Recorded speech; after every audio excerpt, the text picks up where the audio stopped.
Esther, chapitre 9.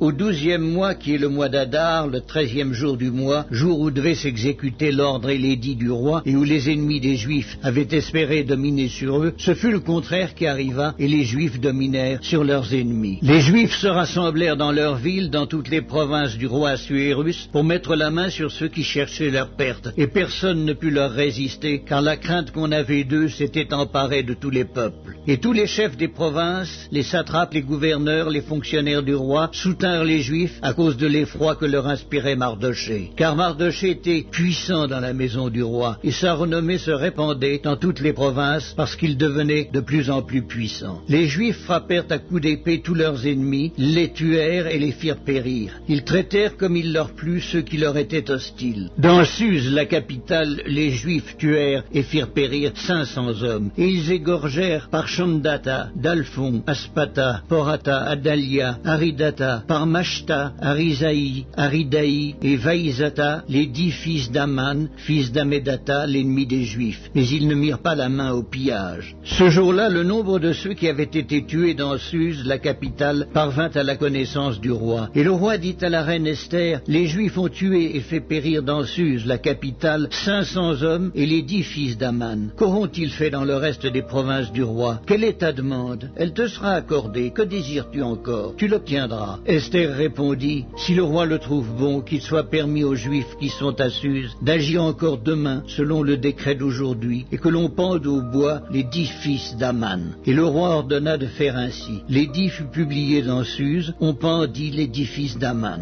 Et les Juifs qui se trouvaient à Suse se rassemblèrent de nouveau le 14e jour du mois d'Adar, et tuèrent dans Suse 300 hommes. Mais ils ne mirent pas la main au pillage. Les autres Juifs qui étaient dans les provinces du roi se rassemblèrent et défendirent leur vie. Ils se procurèrent du repos en se délivrant de leurs ennemis, et ils tuèrent 75 000 de ceux qui leur étaient hostiles, mais ils ne mirent pas la main au pillage. Ces choses-là arrivèrent le 13e jour du mois d'Adar. Les Juifs se reposèrent le 14e, et ils en firent un jour de festin et de joie. Ceux qui se trouvaient à Suse, s'étant rassemblés le 13e jour et le 14e jour, se reposèrent le 15e, et ils en firent un jour de festin et de joie. C'est pourquoi les Juifs de la campagne qui habitent des villes sans murailles font du 14e jour du mois d'Adar un jour de joie, de festin et de fête, où l'on s'envoie des portions les uns aux autres. Mardochée écrivit ces choses, et il envoya des lettres à tous les Juifs qui étaient dans toutes les provinces du roi Assuérus, au près et au loin. Il leur prescrivait de célébrer chaque année le 14e jour et le 15e jour du mois d'Adar, comme les jours où ils avaient obtenu du repos en se délivrant de leurs ennemis, de célébrer le mois où leur tristesse avait été changée en joie et leur désolation en jours de fête, et de faire de ces jours des jours de festin et de joie où l'on s'envoie des portions les uns aux autres et où l'on distribue des dons aux indigents. Les Juifs s'engagèrent à faire ce qu'ils avaient déjà commencé et ce que Mardochée leur écrivit. Car Haman, fils d'Amedata, l'Agagite, ennemi de tous les Juifs, avait formé le projet de les faire périr, et il avait jeté le pur, c'est-à-dire le sort, afin de les tuer et de les détruire. Mais Esther s'étant présentée devant le roi